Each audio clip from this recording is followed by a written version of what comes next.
عليكم ورحمة الله وبركاته. الصومالية ملك ساجوكتان الله يذن حفتيو دينتا iyo khayrka iyo wanaagana qulubteena Allah ku sugo. hooyo kamid ah hooyooyinka Soomaaliyeed ba maandhood cod ii soo duubtay. Inta codka aysan ii soo duubin, hooyadaas waxay ii timi iyadoo lagu wado ay hooyadaas ii timi. Waxay ugu tiri gaariga ma ka degan karo. Gaariga kama degan karo maxaa yeelay waan xanuunsanahay, lugahana kama socon karo. waan baxay, alaabihii ay gadatay ayaan gaariga ugu geeyay, kadibna waan siiyay, waa u sharax. gurigii bay tagtay, subaxii bay soo wacday, waxay ugu tiri alaabtii xalay saliidihii waan marsaday laakiin waan ku sii yar xanuunsaday. waxaan ku idhi kuwad. cod bay ii soo duubtay maalmo kadib.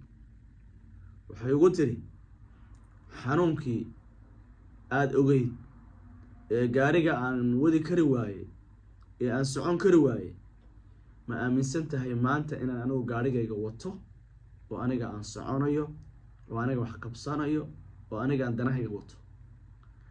lugihii iyo xanuunkii iyo kurbadii haysatay iyo dhibtii haystay ee dhakhtarka aan u galay in Ilaahay subxaanahu wa ta'aala uu iga qaaday, oo Ilaahay iga rujiyay, oo Ilaahay iga kaxeeyay.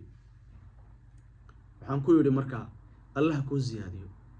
sidii aan ku yidhi kuwad oo u marso saliidaha, u marso saliidaha. ay hooyada qaadatay ama hooyada waxaan siiyay waxaa kamid ah saliidan barakaysan ee hadda garabkeeda ka muuqato iyo geedkii mucjizada ahaa ee nabigeena sallallahu alayhi wasallam uu inoo sheegay. kuwaas ayaan ku idhi intaad isku darsatid marso.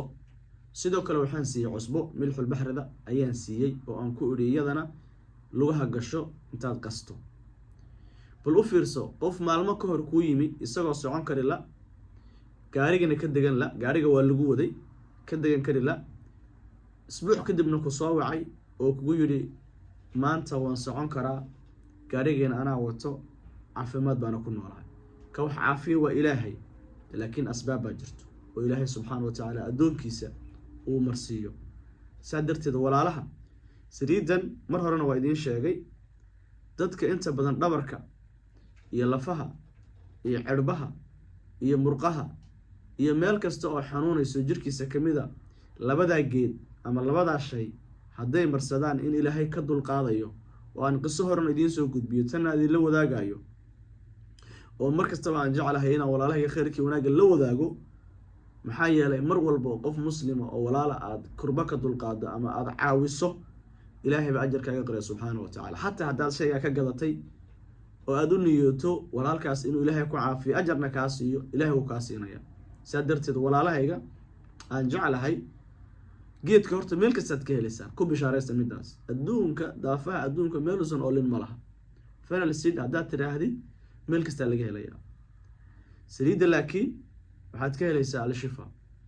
midda halkan taalla waa kalarkan, midda meelaha kale taallana waa kalarka hadda idiin soo baxay iyadana. qofku markaa wuxuu sameynayaa labadaas isku qasaya, habeenkii markuu seexanayo ayuu meesha xanuunaysa marinayaa, niyad fiicanna wuu la imaanayaa. dad badan oo aanan soo koobi karaynin ayaa dib jawaab igu soo celiyay. hadda waxaa jirta gabar kamid a gabdhaha Soomaaliyeed, allaha barakeeyo, oo Sinkaloor ku nool, qoraalkeeda waan soo gudbin doonaa. waxay ii sheegtay hooyada sokor qabta inay labadan saliidood oo iyadu ay qaadatay hooyadeedka isticmaashay, maamadiina Ilaahay subxaanahu wa ta'aala uu ku caafiyey. yadaa qaadatay laakiin maamadaa tiri bal ii mariya ama loo mariyeyba, maamadiina Ilaahay subxaanahu wa ta'aala caafimaad uu ka siiyey. iyadana qisadeeda insha Allah waan soo gudbin doonaa, maamadu waxay qabtay iyo sida ay ahayd iyo xaaladeeda. marka walaalaha waxaan leeyahay gacmo furan insha Allah ta'aala ku soo dhawaada. Ilaahayna maaragtay qofku khayr u geliyo, Allah u fududeeyo. dukaankan wuxuu ku yaalaa masaajidka Abu Bakr ee Minneapolis ka soo horjeedkiisa. maxay ahayd maaragtay moolka loo yaqaano Madiina Mall. haddii Allah wadal adresskuna waa ka, lambarkuna waa kaas. qaybaha kalena insha Allah ta'aala lambarada kale aad ka wacd doontaan. maxay sida Nairobi maaragtay maxay ahayd Muqdisho iyo Hargeysa dhulkaas. Ilaahay haydin sharfo. السلام عليكم ورحمة الله وبركاته.